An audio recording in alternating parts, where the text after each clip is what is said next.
I'm trying to not get involved and be I don't want to make a spectacle of this, but he is in my way. He's in all of my photos. I'm not photoshopping this man out of every single photo. I mean, literally elbowing him out of the way to say, like, what makes it that you think you are the one who's important right now? I'd heard of grandma baby showers. You heard of those? Uh-huh. No, what's a grandma baby shower? This Don't sounds like a sip and see. don't go down that rabbit hole. We started on our knees, had no one light. Then we found our way to church. God got our knees and said right. You pulled us out the dirt. Now we're walking in our purpose, not just shopping in vain. And calling our Holy Father, staying away from the lies, 'cause you taught us how to apply. We love the way you do it. Yeah, you did it, and you did it. When the road got rough, you pulled us through it. You always do it. Yeah, God, you did it. Yeah, we love the way you do it. Yeah. One color different by avenue. Let's get into it. Welcome back to Different by Avenue. I'm Dee, and of course, I'm here with Bree. And today we're closing out our marriage series with a topic that we decided was a little too risky to have a guest for. Yes, we're keeping this one in-house. We love our families, we really do, but in-law dynamics are a whole different avenue. Let's pray before we get into the thick of it. Lord, thank you for the families we're born into and the ones we married into. We ask for a double portion of grace and patience today. Let us set boundaries that honor our marriages while still walking in love toward our extended families. Amen. Amen. We are two wives who've learned the hard way that when you marry someone, you really do marry the whole village. Yes, and sometimes the village has a lot of opinions. We've navigated the transition from being the kids to being the heads of our own household. So today's topic is unsolicited opinions, the in-law edition. We're talking about setting boundaries with a little bit of grace and how to handle it when the well-meaning advice starts feeling like an invasion. Yes, we've all been there where a parent or in-law thinks they're helping, but they're actually overstepping the lane you've built for your own family. Yeah, I remember a time early on when I felt like I had to ask permission for how to run my own kitchen. And in hindsight, I wish I would have realized sooner that no is a complete sentence. Yes. For me, it was while we were doing the foster care. Everyone had an opinion, of course, because they already had daughters and, some were around her age. So on how we should handle like her trauma. So I had to learn how to say, I appreciate your experience, but this is the avenue God has us on right now. All right. So what what do you do with the opinion comes as like a backhanded compliment? Like, oh, you're so brave to have like not worry about having all the laundry done. The brave comment. It's truly a classic. I think the key is knowing which battles are worth the energy, and which ones you just have to let slide for the sake of, Sunday dinner. I have pretty straightforward family members, both stereotypical white and Hispanic. I think, well, I can't even say white. I think that's the Italian in them that's the like outspoken, really loud.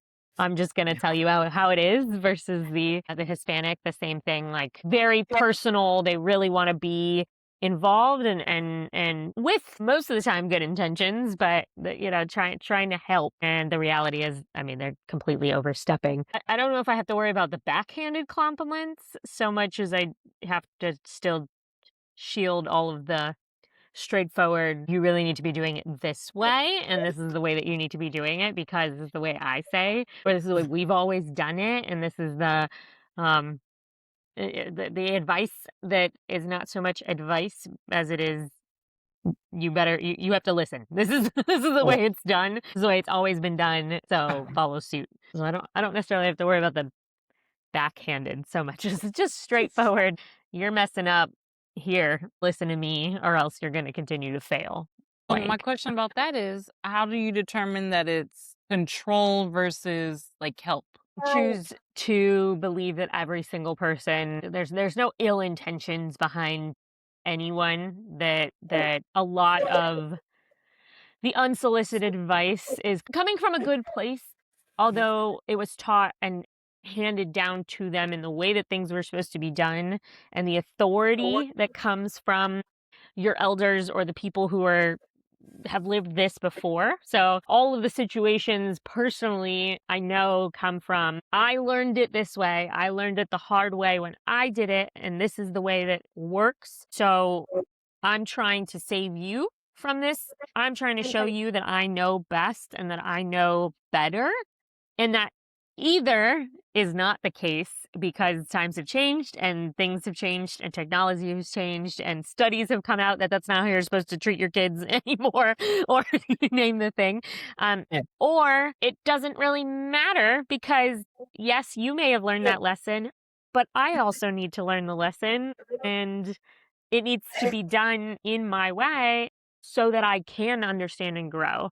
So you may have good intentions in the way that they're trying to help, and it's actually coming off the opposite way. It's coming off as, yeah, you think you're a know-it-all, or you think just because you've gone through blank, blank, blank, Mhm. that you now have authority, or you can come in to what is now our home. And I think that's the big underlying is in our parents' minds and our in-laws' minds that we're still the children, and we are no longer children. We are their children, but we are no longer kids, and trying to help them understand that I own my own home. I have a kid myself. Like, I'm not a child anymore. And if I come to you asking for advice or how to fix this thing, yes, it's because I'm asking. It's because I need your advice, I need your help, and I'm requesting it. It's the opposite when it comes in. It's just, yeah, you should have folded the laundry this way, or why didn't you do the laundry? It's sitting out on in a pile. Well, you this is the way I'm doing things. This is the way I'm learning blank whatever lesson it is that I'm trying to navigate. I know on my side, it was like, "Oh, hey, we didn't do it that way, our kids turned out fine." But I feel like there was a lot of times where I was the one that would reach out to my mom, and I was like, Was I doing stuff like this? Is this normal?" So, yes, it was solicited at that point. And of course, there was, other moms where they're like, "Oh, well, maybe you should do this." There are some things that, of course, I would try, other things that maybe doesn't apply to our household, but I just took what was useful and left behind what wasn't, basically. I know you have a easier situation when it comes to your in-laws and I guess your parents too. Having a physical distance between everyone probably helps a little bit. I mean, do you feel still that you have pressure? They need to offer their wisdom and they need to be a little bit more involved because of it, or is I distance would helping? say, yes, like you're saying, it's a lot easier. Of course, we miss our family, right? Not being in the same state. But for my in law situation, my mother in law, I am not involved in any, like, if they're having any issues, I don't know about them. I'm gonna be honest. We're so far removed from them. And then my husband, he's so nonchalant, like nothing bothers him. So if there's anything going on my family side, he would be just fine. So, I mean, I actually lucked out, right? So my mother-in-law is the sweetest. Of course, when I officially married my husband, his father had passed away. So it's just his stepmom that's still around, and he has a lot of brothers and sisters-in-laws. But I mean, yeah, we're far removed. Not a whole I lot of do pressure. think if we were in the same state, we wouldn't have the issue because a lot of his brothers are like him. They're nonchalant. Nothing truly bothers them. Yeah. I I thank God. Man. So what about you Yeah. since you guys are in like closer proximity? Your mom comes and helps out weekly and then so does your mother-in-law. So how does that look like for you? I mean, we've been together prior to having the baby. We were 8 years together. So enough time with in-laws and parents alike. So my husband with my parents and mine with his, that you get a understanding of where they feel they have more authority or they have more education on name whatever subject. And like I'll use my father for an example. He's a master mechanic, and very, very knowledgeable in all things that move and tick. And so, if anything comes around when it comes to the house, if anything comes to fixing, you name what, that my husband has said it before and has had to set boundaries. Like, hey, it's our house. We're gonna screw up. This is our house to mess up. I understand that you know better, but if we need something or we need help, I will ask. I will reach out and say, hey, do you have advice or information or the secret sauce to how to fix this thing really fast? But otherwise, to come in and start working on whatever it seems that might be amiss in their house is not your place anymore. This is not your job. Your it's not your home to come in and fix. Yes. That's my husband's domain and territory now, is and he has to be the one to ask. He will Yes. be the one to say, "We're dealing with blank. Can you help?" And I think that the flip, or having to be stern and saying, "This is the way we need to run our home," even if it's not the way that you agree or it's not the way that you believe it should be done, we have to. We have to learn. We have to make our own mistakes. You were a kid once. You did all of this yourself. You learned that section or that niche and are very knowledgeable in it, but it doesn't mean um, that we're going to do everything exactly the way you say it. The same with my mother-in-law. She's a small business owner. Her business is cleaning homes and cleaning small businesses. So she's very knowledgeable in how to actually maintain and keep a home spotless. That is not my forte, but it still doesn't mean that I want her to come in and do our laundry and take care of things. It's still our home and it's something that I want to take care of. Yeah, I'm gonna miss a spot, or I'm gonna let something lapse because I'm worried about my 2-year-old running around, or I've got work happening. This is our place to mess up. This is our spot. And if we need help, we will come to you and we will ask. And they've done a pretty good job about like hands off on the things that we've requested. The new one now being, how you raise a kid. That's the next Yeah. interjection of all of the parents saying, well, if it was up to me, oh, my favorite, in my day, I wouldn't let the kids say that, do that, act that way. Meanwhile, he's 2 and Tasmanian devil. So as he tears apart the house, my my dad will say something and I go, yeah, but I'm not He's going to stop fine. him. Yeah. He's a 2-year-old. Like, yeah, if he's going to endanger himself and I need to discipline, but that's me. That's on me. That's Mhm. not on you. Yeah, I get it. I hear you. It's in one ear and out the other because this is the way I'm raising my son. Mhm. Um, not that I'm nonchalant, because if it's something that really is a low blow, I'll say something. Mhm. But for the most part, it's, yeah, okay, I hear you. I know you're trying to give advice. This is not Mhm. advice that we will take right now. Yeah. I think the only instance I've had was when my grandpa came to visit and he was like, "Oh, you shouldn't leave, your tools out there. They're going to rust." And I'm just like, "Okay." I mean, it's both stuff. He knows. Yeah. He knows what's going to happen. So what else can you do? He's like, Yeah. "Don't leave the barbecue pit out there. That's a nice barbecue pit." He's like, "Okay, granddaddy. Thank you." Aw, Yeah, you're 100% right. But you are right. yeah, the man of the house wants to leave it out there. We're going to leave it out there. Yep. Yeah. So I mean, sometimes you live and you learn. I'll take your advice on this one.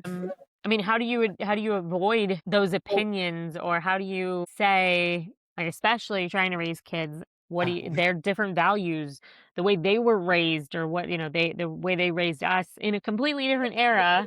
Like, how do you protect the kids from that? To me, it's okay, thank you. We appreciate that. And then maybe like it depends, I guess, on the kid's age. Sebastian's age, he doesn't care. He's not paying attention what anyone's really saying. But kids that are a little bit older, maybe having a conversation later directly with them, like, hey, do you understand why they may have said that? Back in their day, how you always start the story, back in my day. And we'll get to use back in our day, we were I know. shut down for a month.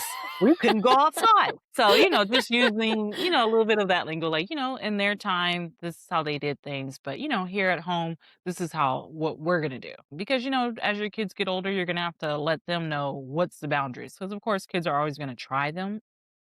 try to go beyond what the boundary is or what the house rule is. So, just having that sit down conversation, I think, will help them understand, like, oh, okay. well, that's how, great grandpa used to do it, but this is how we do it. And that'll just help them be able to vocalize it when they're around their friends. Like if their friends are coming to visit, like, hey, at our home, we don't do that. At your home, Yeah. you may be able to. I think the kids he's absorbing more than I know, because Hmm. I think he's not paying attention, and then I'm like, "You totally understand what I just said. You it clicked. You just decided to ignore me, or you decided to do whatever you wanted and test that Yeah. boundary instead." But I am curious how much he sees. I mean, even just in body language and attitude of us when they're around, Uh-huh. when parents or in-laws are around. I wonder, am I doing my best to not show if something does feel like it was personal versus them just trying to give advice because they want to say it this way. Yeah. If it's something that maybe offended me and said, "Yeah, okay, that feels like it was a jab at I'm just not doing a good job," or Mhm. "I'm not keeping the house clean, taking care of blank, not raising my son how they believe." Like, you could take that personally very, very easily. Yes. So, how do you not take it personally or, like, avoid that pressure that they're putting on, as well as, like, maybe hi hiding it, for lack of better word, from the kids, because Yeah. I know they pick up on stuff like that, What's that study about the kids with the parents just being angry? Have you seen this? Mm-mm, not yet. There was a very interesting one, and I'll find it to cite because I have no idea. The long story short is the kids were sitting across from another adult. It wasn't their parent, who at first came in and was playing with them and super happy and very energized, and they were having a good time. This person was fun. Okay. They were sitting on their parents' lap, so they already felt secure and safe. But the person who was playing with them was excited. And then a few minutes go by, and all of a sudden got moody and nonchalant and didn't play and just like switched off. And you could see the kids immediately do the same. Like, I need to put up a wall because I'm this person is no longer as safe, and I feel like I need to tiptoe. And like, some of the kids were just like sliding the toys over and trying to get them to interact and get them to smile again. So even just those shifts in emotion from someone who's not even, they don't know, it's just a person in the study. Imagine what their perception is to the shifts that happen in your own home, in the place that is supposed to be the safe place, with the people who are supposed to be their safe space. So if I'm feeling attacked or I'm feeling angry and with the people around me, how much of that are they then seeing, interpreting, or holding on to? I think it's okay to like excuse yourself from the situation. Like, so you can use Sebastian in those situations. You're like, okay, well, enjoy your grandbaby. I'll be right back. And then you go take your moment so you can, because you know how when you were a kid and you would get in trouble when you go in your room and you start mumbling, like, yeah, yeah, I'm gonna move on. You can go do that, right? And so that he doesn't pick up on it, but you had that moment to get that frustration out real quick and then come back and be like, okay, so let's keep going. All right, what's next? That type of thing. But yeah, excuse yourself so you can have the moment because you shouldn't feel bad for how it made you feel. It made you feel a certain way.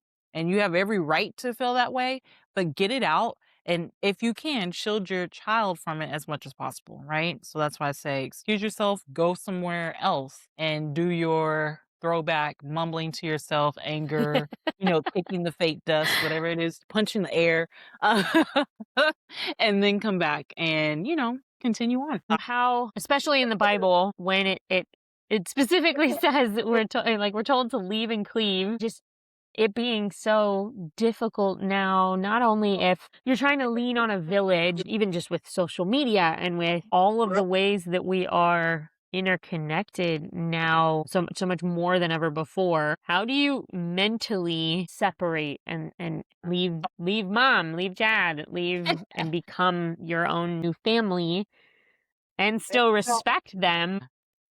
Communication is key to everything, right? You have that conversation like, hey, we're going to take this time or space or whatever it is that you're needing so that we can work it out. Of course, we know as our parents, you're always there for us. And, we'll check back in. But right now, we need this time and space so that we can work it out. And I think a lot of parents will understand that. And then, there's some parents. Okay, so side note, because this has been back in my head. You know how they say your first mean girl or your first hater is your mom? Not No. okay. Not everyone experiences that, but there are a lot of women in the world that are literally jealous of their daughters or of their kids, where they're seeking the attention, and it's a lot of like social media people Oh, where they are getting notoriety because of that. Like they're still bashing their kids or yeah, like it's serious. So I'm sorry, that was stuck in the back of my head because I'm like, if you were in that situation, then you would have that leave it and cleave it conversation at the beginning. Like, okay, look, you've been doing this all my life. Your opinion does not hold weight. Because if you don't respect the person, you don't care about the opinion at that point, right? And if your parent is your biggest bully, you don't care what they say. They may not truly even be in your life anymore, you know? okay. What about the people who don't realize that that's happening? That their parents are the ones who are clinging on and holding them back and keeping them in their lives and staying like the toxic friend. And oh, I have your best intention and I love you and I'm your mom or I'm your dad, but the reality is they've interjected a little too much. They've intertwined themselves into the relationship that of their daughter or son. The question comes to mind with those who it's single moms and like this is all they knew and they've Mhm. intertwined themselves in a relationship so intensely that it's hard to let them go or let them have that new family. And how do you help leave and cleave from them? I feel like it's the child that comes from that parent is the one that has to say like, "Hey, I love you. I'm always going to love you. That's not going to change. But this is me and my family and this is how we're doing things." Like you have to be very blunt because with toxic people, they're like, "Oh, okay," but then they keep doing whatever it is that they were doing. They don't really actually change until they truly see a need to. And it has to be pretty bad for them to actually do something about it. So hopefully that person has like a good group or support system around them where they can help point out, like, hey, do you know this? Do you see this? Do you know that what you're experiencing probably it shouldn't be the norm? I know it's your norm, but it shouldn't be the norm. So just hoping that they have that out there, or even sometimes their spouse. Like sometimes your spouse will point out things that you probably didn't, like that's not normal. So I think whoever's parent it is, they need to have that conversation. And if it continues, then maybe you and your spouse needs to sit down and have that like rehash that same conversation type situation. Yeah. Yeah. Well, the hardest being if you're trying to untangle a relationship that has been just so intensely manipulated into, isn't it the word entanglement or something like that, where you're so enmeshed in their lives when it's not necessarily appropriate or healthy. Like hard to leave that and say, this is my new family," when a lot of the narrative too being, well, you need your village. I'm always going to be your mom. You have chosen family as well, right? Whether that's your church family or anything of that sort. Doesn't mean the family you were born into is a part of your village. So there are times where you truly do have to like cleave it, not just leave it, but cleave it, like cut it off. Yeah. Whenever it gets to that point, it seems like it shouldn't be a surprise. It's not something that just happened overnight. It's something that has been building up over time. It's not an overnight type situation. Yeah. So at that point, you've already had that conversation more than once. So it shouldn't be a surprise for anyone sitting at that table. What would you do differently on your part? Yeah, looking back, I mean, there are moments where I was just too quiet and I didn't want to be disrespectful. How'd that affect you though? You being respectful for everyone else. Did you receive that same respect? I mean, there's a few occasions that I can think of that no, it is hard. You're gonna receive pushback, and I just feel like that's second nature to most humans, right? You want to have a reasoning. This is why I do these things, or I do this out of love, or well, if you don't listen or you don't do it this way, here are the consequences. And the hardest being not letting it affect you if you are getting the pushback, to say, that's fine. Yes, let those consequences happen. Let those name whatever it is you've just named off that's going to be the reason and why is my downfall. Okay.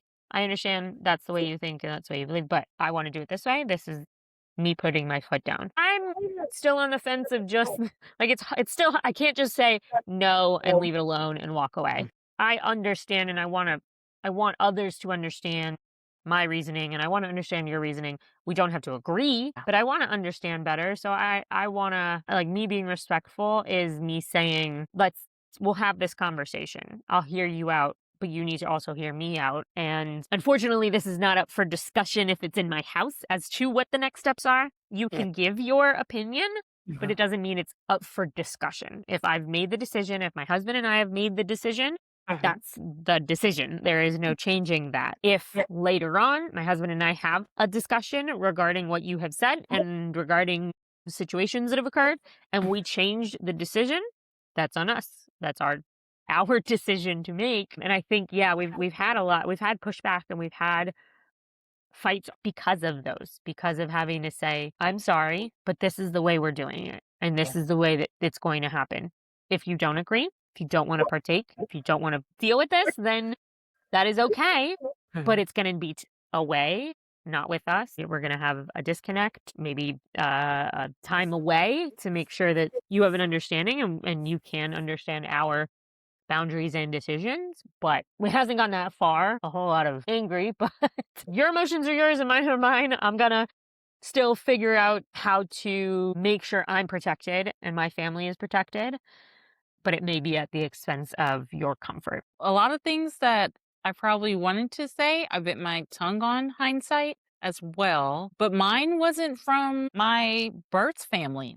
So for Bo and I, his family was very hands off. My mom just, it being my mom and I for a long time, she didn't have much opinion. Not even my grandparents. My grandma was at the point where she was like, just have babies. I'm like, whoa, let me get married first. But it came from my church family where it was like, you guys are living together before you get married. Like, you guys, should probably not do that. And you're like, yeah, I understand. This is a different time, right? Yes, we're not living biblically like we should, but that's the intent we have, right? We moved here with the intent of we're together forever. We're getting married.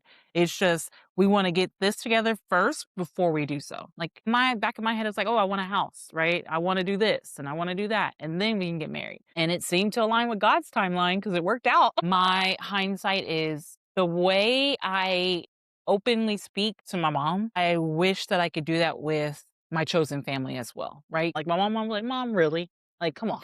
And then, like, with my church parents, I'm like, okay. I'm just, a little like, okay, yeah, sounds good. I don't say anything verbally. Yeah. I may be thinking a million and one things, and Bo and I may talk about it later, but I don't vocalize it like I should. Yeah, but I mean that also can be showing respect in that if it's not affecting you and you are able to just push it aside and let it go in one ear and out the other, fine. I'll be respectful and I won't say anything, and it is, you are who you are, that's fine. But yeah, if it's bothering you and it's something that repeats and it's consistently pulling on your heartstrings and making you emotional, then it may be something to adjust. So the takeaway, your marriage is the primary avenue. Everything else, even the in-laws, is just a side street. Be the gatekeeper of your home's peace. It's okay to say thank you, but we've got this. Speaking of family, I have to talk to the mamas who are currently in the thick of it. You know that feeling when you look at your baby and you realize that they've changed in the last 24 hours. You're trying to savor every second, but you're also really exhausted. And the thought of planning a photo session just feels like a mountain you can't climb. The fog is real. You want the memories, but the mental load of finding the photographer, coordinating outfits, checking the budget again, it's enough to make you just settle for the blurry iPhone shot and call it a day. Exactly. And it's exactly why I created the Family Legacy membership at Deeger Photography. I wanted to take the work out of documenting that incredible first year. And we cover everything from the gorgeous maternity glow all the way to the first birthday cake smash. So you don't have to scramble to book every few months? Absolutely not. It is all streamlined. You're locked in. Don't have to worry about missing a milestone because I'm already on the calendar with you. And the best part, I've designed it to be accessible. So we're capturing high-end professional legacy portraits right in South Florida without costing you a literal trade for your firstborn. Perfect. And thank God, because, those are the times where they're so cute and you want to keep the photos and those memories. Yeah, it's about a peace of mind, and you just have to show up, be in the moment, and let me handle all of the storytelling. You deserve to be in the moments, not just the one obsessing over them. Perfect. So if you're in South Florida and want to secure your baby's first year of memories, check out the link in our show notes for the Family Legacy membership. Don't let the year blur by. Let's capture the miracle together at dgarone.com. So, it's TikTok time, and I have to show you the TikTok because it seems to be trending right now about the mother-in-laws jumping in and messing up the moment or impeding a little bit. So let's take a look at that. A lo que yo vine fue a esto.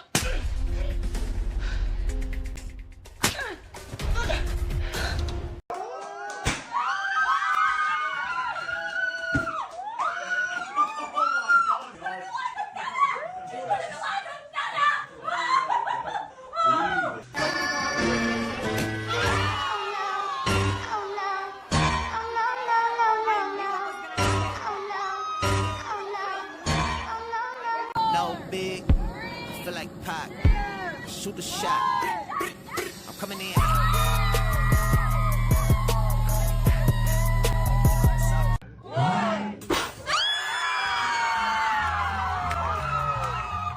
Oh my God, bro. Oh, hell no, man. What the fuck, man?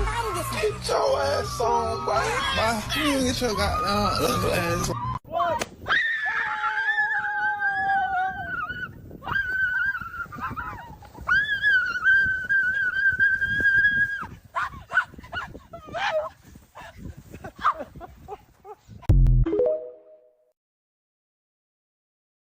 All right. So what did you think about that TikTok or the series of TikToks with that one? It boils my blood for everyone involved, for anyone who had to deal with that. I know there's a lot. You were saying it's real popular right now. I think it is so popular that a lot of people are staging things. And so I wonder, there may be a few in there that were actually staged, but the reality being that absolutely happens. That is absolutely it's a worry. To me, that goes back to the entanglement. How are you so blind to the fact that this isn't about you anymore? That they are leaving and cleaving, you are cut off. This is no longer that family unit. As soon as they are adults who have married and kids and it's not about you. You can still be overjoyed and happy, but what in anyone's right mind makes you think that jumping in and being in the way of the moment is okay? Yeah. It's funny because I think the closest I had to personally dealing with something like that as a wedding photographer, the worst, of course, is anyone who's stepping into the aisle who thinks, I'm going to get a cell phone photo what are you going to do with that? I'm literally the professional standing here with my 2 cameras on my hips. The videographer's there and what do you think your cell phone is going to do? So first of all, stay out of the aisle. Ridiculous. It was already a tight venue. This place was gorgeous, but real small. Not really even enough to have full bridal party up standing with the bride and groom up at the altar. So as a photographer, I got to get creative in how I'm taking photos because you don't want me standing at the end of the aisle taking the exact same photo every time. So I would go up kind of behind where the officiant would stand. And I had an uncle who thought his photos were more important and him capturing whatever. And this is still semi post COVID. So I think he was either trying to live stream or whatever. To me, doesn't matter. He was standing about a foot away, shoulder to shoulder from the officiant, up behind the groom, to the point where I'm trying to not get involved and I don't want to make a spectacle of this, but he is in my way. He's in all of my photos. I'm not photoshopping this man out of every single photo. So I need to take an alternative photo, get in his way to capture these photos. I mean, literally elbowing him out of the way to say what makes it that you think you are the one who's important right now. If you're trying to live stream because we've got people, family from another country. I mean, even gender reveals, like the number of people who can't attend. Look, I get it. Put your phone on a tripod, cheer from behind. This little phone in a tripod, fine. Not a problem, not getting in anyone's way. But as soon as you physically are jumping into the scene or you're standing next to the officiant, like you are delusional. You do not understand that it is not about you. That's crazy to me. But I feel like these people know before they get in that situation how the parent is going to act. Yeah, You know. absolutely. And Well, I that mean, first one, they knew because that's why they were holding her back. someone already had a hand on her before it popped. I mean, it's a fear, no matter what, of I want to be a gender reveal is not even supposed to be about, it's not even about the parents, it's about the baby that's coming. So if you're 3 removed from the situation at this point, I'd heard of grandma baby showers. You heard of those? No, what's a grandma baby shower? That Don't sounds like a sip and see. don't go down that rabbit hole. It's grandmas that think they're gonna have their own baby shower in celebration of becoming a grandma. That's not, Yeah. you just can't let go. That's what that is. Just not able to not be about you for If you to need your own baby shower. if the That's parents didn't have a warning as to problems that are coming, that's the biggest red flag I've ever seen. If you did not have any idea what was coming, if you have like all the other grandmas in your group, you're all in a group of older ladies who all are becoming grandmas, and you want to celebrate with a brunch and have all of your other grandmas together. No one's stopping you. That's adorable. Get all the grandmas together. You can celebrate being a grandma, but throw in a grandma shower. You have crossed the line. You have gone too far. my goodness. I don't know how you ended up down that hole, but please come back. I'm so sorry. It gets ridiculous. I think that's a wrap on our marriage series. We hope Yeah. that these episodes have been a blessing to your home. So we're starting a brand new series on faith and friendships in your 30s. We'll be talking about how to find your tribe, losing friends as you grow, and how to stay connected when life gets busy. Subscribe so you don't miss the first episode of the summer. Make sure you follow us on Different by Avenue on all of the socials. We love you guys. Bye. Another day, another walk, keeping faith in the stride. No matter where the avenue goes, he's the one to always provide. From the dirt to the grace, you gotta keep the faith. Trust the spirit and the truth. Yeah. Because God will never lose. See you next time.